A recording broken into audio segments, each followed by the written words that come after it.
Hi, ఈరోజు మరొక recipe ఏంటంటే పచ్చి కొబ్బరి లడ్డు ఎలా తయారు చేయాలో చెప్పేస్తాను రండి. దానికంటే ముందు దీని యొక్క బెనిఫిట్స్.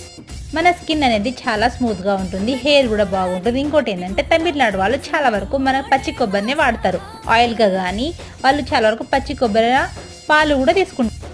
దీన్ని ఎలా తయారు చేయాలంటే పచ్చి కొబ్బరిని తీసుకొని సన్నగా కట్ చేసుకొని మిక్సీ పట్టుకోవాలి.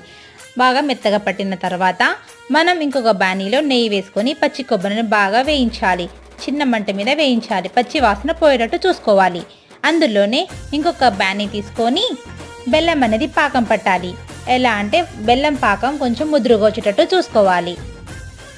పాకం రెడీ అయిన తర్వాత మనం రెడీ చేసుకున్న యొక్క పచ్చి కొబ్బరిని దాంట్లో వేసుకొని కలపాలి. దాంట్లోనే ఇలాచి పౌడర్ కూడా వేసేయాలండి.